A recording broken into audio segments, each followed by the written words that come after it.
नमस्कार साथियों, सूर्य नगरी यूनिक्लो क्लासेस के यूट्यूब चैनल पर मैं उर्मिला राठी आपका हार्दिक स्वागत और अभिनंदन करती हूँ। बात करें जुडिशरी के एग्ज़ाम की तो हमारे यहाँ पे बहुत सारे कोर्सेज चलते हैं। इंडिया की सभी जुडिशरी की क्लासेस हम लोग यहाँ पे लेते हैं। जैसे कि आप अपना बोर्ड देख सकते हैं, यहाँ पे एक सेक्शन पढ़ाया हुआ सेक्शन 23। सेक्शन 23 जो है हमारा वो है IPC का। उस पर रॉन्गफुल गेन और रॉन्गफुल लॉस के बारे में बताए गए। फिर उसके की पॉइंट कैसे तोड़ के आपको याद करने हैं, हिंदी मीडियम वालों को भी इंग्लिश मीडियम वालों को वो डिटेल बताते हैं कि रॉन्गफुल गेन का मतलब अनलॉफुल मीन्स, और जिसने गेन लिया था वो एंटाइटल पर्सन नहीं है। फिर कैसे, तो कहता है उसने रॉन्गफुली उस प्रॉपर्टी को रिटेन करा, उसने रॉन्गफुली उस प्रॉपर्टी को अक्वायर करा, हिंदी में उसे सदोष रखा या उसे सदोष अर्जन किया। फिर आता रॉन्गफुल, आपके पास आता है लॉस यानी हानि, तो अनलॉफुल मीन्स था। फिर जिसको हानि हुई वो बेचारा लीगली एंटाइटल था बेनिफिट के लिए, कैसे क्या कैप्ट आउट करके और डिप्राइव करके। तो जैसे हम लोग सेक्शन तो सेक्शन को पूरा तोड़ के अच्छे से और कंटेंट आपके हाथ में दे देते हैं, क्योंकि रटाफिकेशन तो देखो कर नहीं सकते, यहाँ कोई कंप्यूटर चिप तो लगी भी नहीं है, सब कुछ डाल दो डाल दो डाल दो। तो सिखाते हैं कि कैसे आपको तोड़ना है, कैसे कंटेंट को याद करना है और कैसे नोट्स प्रिपेयर करने हैं। तो लोअर जुडिशरी के फाउंडेशन बैच स्टार्ट हो गए, आप ज्वाइन कर सकते हैं। हायर जुडिशरी के भी फाउंडेशन बैच स्टार्ट हो गए, वो भी आप कर सकते हैं। ये जो वीडियो है, ये वीडियो मैं लेकर आई हूँ राजस्थान ADJ के लिए। किसके लिए लाई? राजस्थान ADJ के लिए। राजस्थान ADJ के एग्जाम जो हैं वो जून में होने की पॉसिबिलिटी है, या तो जून के सेकेंड सैटरडे संडे या जून के लास्ट सैटरडे संडे, राइट। तो अभी राजस्थान की ADJ के लिए प्री के एग्जाम में कई लोगों का सिलेक्शन हो रखा है, लेकिन प्रॉपर वे में टाइम नहीं मिलने की वजह से वो पढ़ाई नहीं कर पा रहे। तो उसी के लिए हमने कोर्स स्टार्ट किया और वो है क्विक रिवीजन बैच। क्या स्टार्ट किया हमने? क्विक रिवीजन बैच, ठीक है। अब मैं आपको ये बताऊंगी इस क्लास में कि उसमें हम आपको कैसे पढ़ाएंगे। उसके लिए क्लासेस चलती है, वो 2 आवर मॉर्निंग में है और 2 आवर इवनिंग में है। आफ्टरनून में रखा था, लेकिन वही ना, आफ्टरनून में हर कोई अवेलेबल नहीं होता है, तो हमने इवनिंग का जो 1 आवर है उसको 2 आवर में कन्वर्ट कर दिया पहली बार। फिर उसमें रहता है सुबह मॉर्निंग में हम लोग 2 माइनर एक पढ़ते हैं 1 आवर में, और इवनिंग में मेजर एक पढ़ते हैं उसका एक पोर्सन। तो मैं एक तरह से डेमो क्लास है कि मैं उसमें कैसे पढ़ाती हूँ, ताकि आपको लगे हाँ ये आपके लिए सूटेबल है, देन आप ज्वाइन कर सकते हैं।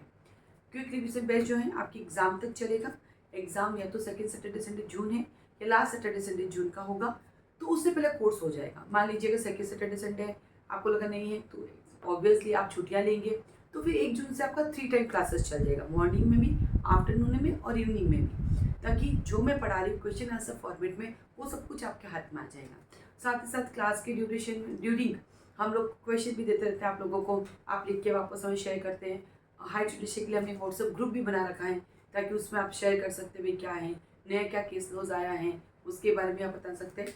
तो जैसे एग्जाम्पल मैं पढ़ाती हूँ आपको एक टॉपिक, जो शुरू करूँगी मैं पीछे से, तो CRPC 1973, ठीक है। और इसका हम देखो स्टार्टिंग हमेशा ही पढ़ते हैं, इसको मैं 3 भागों में बांट रखा, 1 से 153, 154 से 352 और 353 से 484। तो अभी मैं आपको जो डेमो दे रही हूँ वो 353 से 484 का दे रही हूँ कि कैसे हम पढ़ाते हैं, जो आपके लिए रहेगा। आप अपना डायरेक्ट ओपन कर लीजिए, एक पार्ट आपका यहाँ कंप्लीट में करवा देती हूँ, ये भी आपके एग्जाम के लिए हेल्पफुल रहेगा आपके। तो हम करेंगे 353, यानी हम लोग स्टार्ट करेंगे जजमेंट से। हम लोग स्टार्ट करेंगे जजमेंट के चैप्टर से, आप लोग निकाल लीजिए अपना डायरेक्ट। जजमेंट में 353 सबसेक्शन 1 कहता है कि ओरिजिनल जुडिक्शन वाला जो कोर्ट होगा वो जजमेंट कैसे देगा।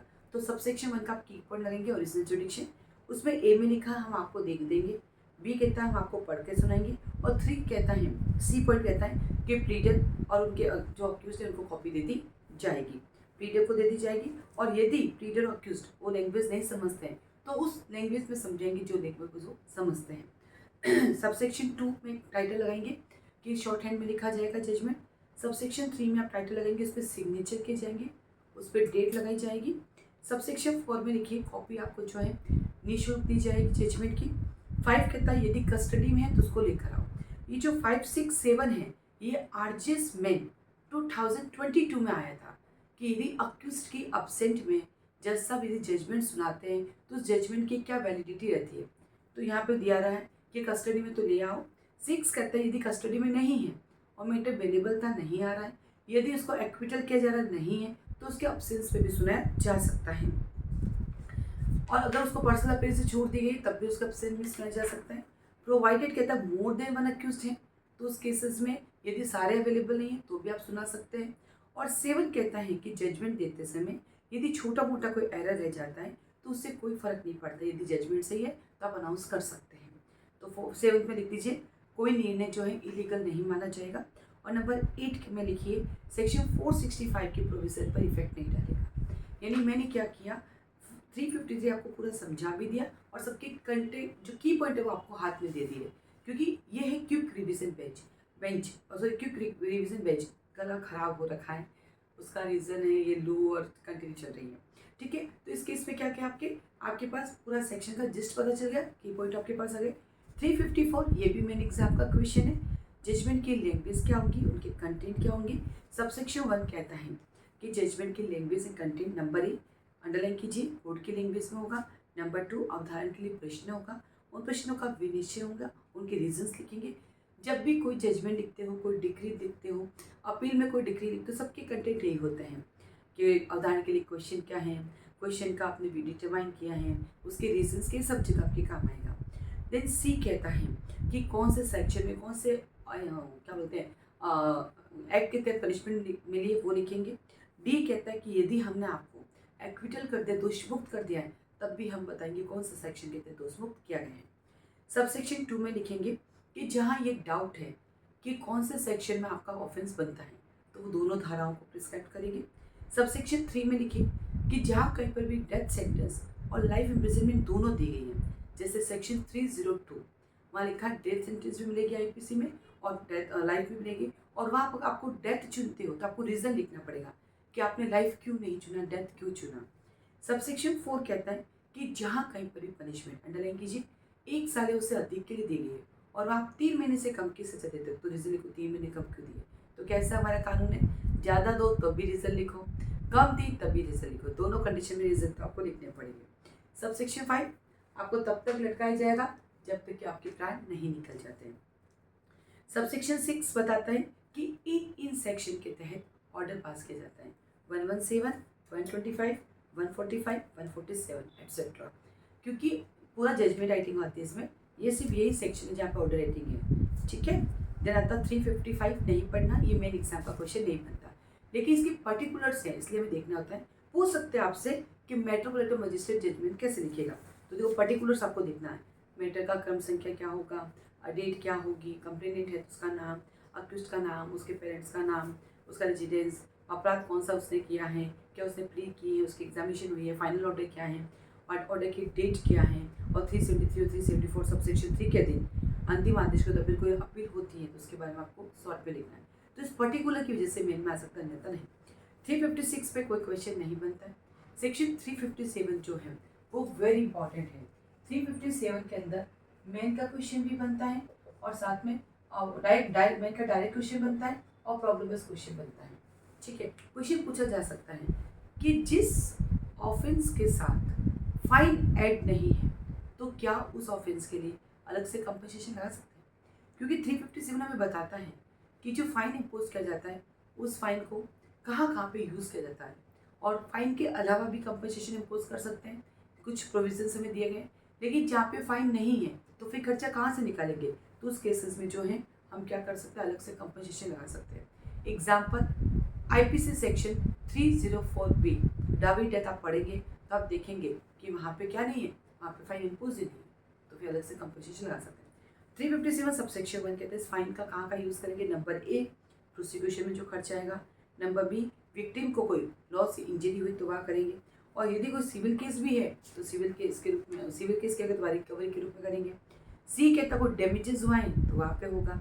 डी में आ जाता है आपके पास थेफ्ट हुआ, क्रिमिनल मिसअप्रोप्रिएशन हुआ, ब्रीच ऑफ ट्रस्ट हुआ, चीटिंग हुई, स्टोलन प्रॉपर्टी, जिस पर्सन के साथ ये सब हुआ उसको जो भी लॉस हुआ है अगर कंपनसेशन वहाँ पे यूज़ किया जा सकता है। सबसेक्शन 2 कहता है कि जब अपील होती है, यदि मैंने आपके ऊपर कंपनसेशन इम्पोज किया, फाइन इम्पोज किया और उस मैटर में अपील हो रही है तो तब तक आपसे फाइन की रिकवरी नहीं होगी जब तक कि अपील कर दी नहीं गई है या अपील का डिसीजन नहीं आ जाता है। देन आता आपके पास सबसेक्शन 3 में लिखिए अगर कहीं पर भी फाइन इम्पोज नहीं है तो वहाँ पे अलग से कंपनसेशन इम्पोज किया जा सकता है। 4 में लिखिए रिवीजन कोर्ट जब रिवीजन सुन रहा है तो वो भी कंपनसेशन लगा सकता है। अपीलेट कोर्ट जब अपील सुन रहा है तो भी फाइन या कंपनसेशन इम्पोज कर सकता है। और नंबर 5 कहता है यदि किसी मैटर में सिविल कोर्ट में भी केस और यहाँ पर भी है और दोनों ही जगह पे आपसे फाइन या कंपनसेशन की बात की जा रही है, तो ऐसे केसेस में क्या होगा, तो बोला ऐसे केसेस में जो रिकवरी है दोनों को मर्ज की जाएगी, ऐसा नहीं दोनों को अलग अलग मिलेगी, दोनों की मर्ज कर दी जाएगी। तो ये था आपके पास 357। इसका अपना एक मेन का क्वेश्चन बनता है जो मैंने आपको पूरा का पूरा दिखाया है। नेक्स्ट क्वेश्चन आपका 357A। नेक्स्ट क्वेश्चन है 357A। अब इसमें यह आ सकता है आपके पास फिर से प्रॉब्लम इस क्वेश्चन के रूप में कि मान लीजिए हिट एंड रन का केस है, हिट एंड रन का केस है, या फिर आपके पास जो केस आता है उसमें ऑफेंडर नॉन नहीं है, उस केस में क्या करोगे। तो वहाँ पर हमारे पास legal service, state legal service authority बनी हुई है, डिस्ट्रिक्ट लीगल सर्विस अथॉरिटी बनी हुई है, वहाँ पे हम अप्लीकेशन लगाएंगे, उस अप्लीकेशन का डिस्पोजल 2 मंथ के अंदर किया जाएगा और वहाँ से जो है आपको क्या बोलते हैं एक बार कंपनसेशन दिया जाएगा, एक बार लीगल एड प्रोवाइड करा दी जाएगी आपकी बॉडी को ठीक करने के लिए, अगर कोई इंजरी हुई है, लॉस हुआ है तो उसकी भरपाई करने के लिए। तो 357 नंबर 1 में लिखेंगे स्टेट गवर्नमेंट सेंट्रल गवर्नमेंट से कोऑर्डिनेशन करके। सबसेक्शन 2 में लिखेंगे डिस्ट्रिक्ट लीगल सेल सर्विस और state legal service authority.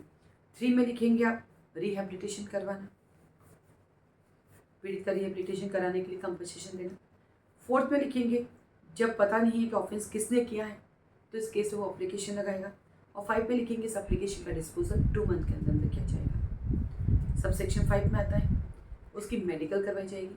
Medical किसके कहने पर कराई जा सकती है, ऑफिस इंचार्ज जो पुलिस की रैंक से नीचे का ना हो, या फिर कोर्ट जो एक सर्टिफिकेट जारी करता है तो इनकी मेडिकल फ्री में कराई जा सकती है।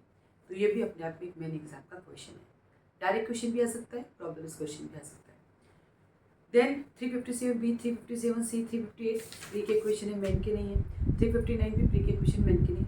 नाउ 360 जब मैं पढ़ाती हूँ तो साथ में आपको प्रेजेंटेशन भी सिखाती हूँ कि मान लीजिए 360 जैसा क्वेश्चन एग्जाम में आ जाता है मेन के लिए, उस केस में आप क्या करेंगे, तो एक छोटा सा डायग्राम बनाएंगे आप एग्जाम में और उसके पॉइंट ऑफ से कहेंगे 21 वर्ष से ऊपर का लड़का, 21 वर्ष से कम का पुरुष एवं किसी भी आयु की फीमेल, यदि उसने कैसा ऑफेंस किया 7 इयर्स या उससे कम, इसने कैसे किया अदर देन डेथ और लाइफ इम्प्रिजनमेंट, तो क्या करेंगे 3 इयर्स के लिए, क्या करेंगे बॉन्ड बनवाएंगे सिक्योरिटी के लिए, ठीक है। बट प्रीवियस कन्विक्शन नहीं होना चाहिए, प्रीवियस कन्विक्शन होगा तो इसका बेनिफिट नहीं मिलेगा। तो सबसेक्शन 1 के लिए आपको एग्जाम में से छोटा सा टेम्पलेट फॉर्म बना के उनको बताना है कि भैया मेरे पास 2 कैटेगरी के यहाँ पे लोग हैं, एक 21 साल से कम का है लड़का है, एक 21 साल से ऊपर का लड़का है, एक 21 साल से कम का लड़का महिला है। तो 21 साल से कम का लड़का महिला है तो डेथ सेंटेंस को छोड़ दो, लाइफ इम्प्रिजनमेंट को छोड़ दो, बाकी सब में बेनिफिट मिलेगा। बट 21 साल से ऊपर का तो सिर्फ 7 साल वाले मैटर में मिलेगा, उससे ज़्यादा वाले में नहीं मिलेगा। बट इन कंडीशन में प्रीवियस कन्विक्शन देखा जाएगा, प्रीवियस कन्विक्शन है तो नहीं मिलेगा। फिर क्या करेंगे बॉन्ड बनाएंगे, किसके लिए, for the purpose of keeping this good behaviour के लिए, आपसे सिक्योरिटी मिलेगी कितने टाइम के लिए, मैक्सिमम 3 इयर्स के लिए। तो पूरे के पूरा सबसेक्शन मैंने आपके हाथ में दे दिया। प्रोवाइडेड कहता है कि सेकेंड क्लास मजिस्ट्रेट यदि हाई कोर्ट के द्वारा ऑथराइज होगा तो 360 का बेनिफिट देगा, नहीं होगा तो फर्स्ट क्लास मजिस्ट्रेट के पास भेज देगा। सबसेक्शन 2 कहता है फर्स्ट क्लास मजिस्ट्रेट डायरेक्शन दे सकता है। देन सबसेक्शन 3 कहता है कि हम एडमोनिशन पे भी छोड़ सकते हैं किन मैटर में, तो देखो यहाँ पे क्या लिख दिया, थेफ्ट, मिस अप्रोप्रिएशन, चीटिंग, तो आप सेक्शन भी देख सकते हैं 379, 380 है ना, आप 380 की आ जाता है, फिर आपके पास 404 आ जाएगा, 420 आ जाएगा, आप सेक्शन के बेस पे भी लिख सकते हैं और कंटेंट के बेस पे भी। अब एग्जाम में जब 360 पूछे ना तो सबसेक्शन 1 प्रोवाइडेड 2 और 3 लिखना होता है, 4, 5, 6, 7, 8, 9, 10 अलग से लिखने की जरूरत नहीं है। फिर इनका इंटरेस्ट लिख दो कि अपीलेट कोर्ट और रिविजन कोर्ट भी जब सुनवाई कर रही हैं तो वो भी प्रोविजन का बेनिफिट दे सकती हैं, बाकी की चीज़ें हमारे लिए काम की नहीं होती। तो मेन होता है सबसेक्शन 1 से सबसेक्शन 4 तक, यहाँ आपका मेन का क्वेश्चन कंप्लीट हो जाता है। आप कहेंगे मैम एग्जाम में तो पूरा लिखना पड़ेगा 6 नंबर, वो इतने पेजेस देते हैं जिसमें उतना सा आ जाएगा आपके पास। 362 मेन एग्जाम का क्वेश्चन बनता है कि जजमेंट प्रोनाउंस होने के बाद, जजमेंट प्रोनाउंस होने के बाद क्या उसमें चेंजेस हो सकते हैं, नो नहीं हो सकते, बट क्लेरिकल और अर्थमेटिकल मिस्टेक है तो चेंजेस किए जा सकते हैं। ये छोटा सा 3 नंबर का क्वेश्चन है, या फिर 6 नंबर में 2-2 नंबर के 3 क्वेश्चन में आ सकता है। 363 नहीं पढ़ना, 364 नहीं पढ़ना, 365 नहीं पढ़ना, तो आपको कितना फ़ायदा हुआ, एक तो पता चल गया क्या पढ़ना है, दूसरा आपको ये पता चल गया कि इसके कंटेंट क्या है, आपका रिकॉल हो गया सब कुछ, शॉर्ट टाइम में आपका रिवीजन हो गया। अब जितने सेक्शन में बताए मेन एग्जाम के लिए बस वापस रिवीजन उनको पूरा रीडिंग करना है और कोशिश करिए सारे की पॉइंट लिखते हैं, ऐसे हम चला रहे हैं क्विक रिवीजन बैच, जो कि है हमारे इसके लिए एडीजे, राजस्थान एडीजे के लिए, जिसके प्री का एग्ज़ाम जुलाई 2021 में हुआ था और मेन के एग्ज़ाम जून में होने की संभावना है। आप इस बैच को ज्वाइन कर सकते हैं। मॉर्निंग में 2 आवर क्लासेस है, इवनिंग में 2 आवर क्लासेस चलती है। अगर हमें लगेगा कि हमें और ज़रूरत है टाइम की और हमें लगता है कि आप सब जो है छुट्टियाँ लेके बैठ सकते हो, पढ़ सकते हो, तो दिन में भी 1 घंटा बैच चलेगा, तो दिन में 5 घंटे। ये अलग अलग करने का मैं टारगेट है। सुबह 2 घंटा पढ़ाया, अब वापस उसको रिवाइज़ करें। दिन में अगर 1 घंटा पढ़ाती तो वापस 3 घंटे उसको रिवाइज़ करें। शाम को 2 घंटा पढ़ाती तो रात को उसी को जो मैंने पढ़ाया उसी को रिवाइज़ करके आप सोइए। तो ऐसे क्या होगा, आपका रिवीजन भी कंप्लीट हो जाएगा, आपको ये पता भी चल जाएगा कौन से सेक्शन पढ़ने कौन से नहीं। वो सेक्शन जो आपको याद थे एक ज़माने में, वो वापस सुन के आपको याद आ जाएगा कंटेंट। और रोज का एक क्वेश्चन हम लोग लिखने की प्रैक्टिस भी कराते हैं, तो इस बार आप लिख भी लोगे। साथ ही साथ व्हाट्सएप ग्रुप बना हुआ है, उसमें डिस्कशन भी हो सकता है और आप मेहनत कर सकते हैं। तो आप इस बैच को ज्वाइन कर सकते हैं। ये आपका डेमो क्लासेस है। इसकी फीस ज़्यादा नहीं रखी हमने, सिर्फ 20,000 है, जिसके अंदर आपके law first paper, law second paper, law third paper तीनों कंप्लीट कर जाएंगे। तो अधिक जानकारी के लिए आप कॉल मैसेज कर सकते हैं। आपके पास नंबर है 9950574460। इसमें आपको एक फॉर्म मिलेगा, फॉर्म भरना पड़ेगा, अकाउंट नंबर मिलेगा, आपको फीस सबमिट करनी है। सारे सब्जेक्ट ऐसे पढ़ेंगे, मेजर माइनर सबको भी सेलेक्टेड ही पढ़ेंगे। ठीक है, चलिए आज के लिए धन्यवाद। थोड़ी आप लोगों को आवाज़ कम आ रही होगी क्योंकि पिछले 10 डेज से ना आवाज़ थोड़ी मेरी ख़राब भी हो रखी है, तो उसको रिकवरी के लिए मैं कर रही हूँ कोशिश, लेकिन कोशिश रहेगी कि मैं और ज़्यादा ज़ोर से बोल सकूँ। ठीक है।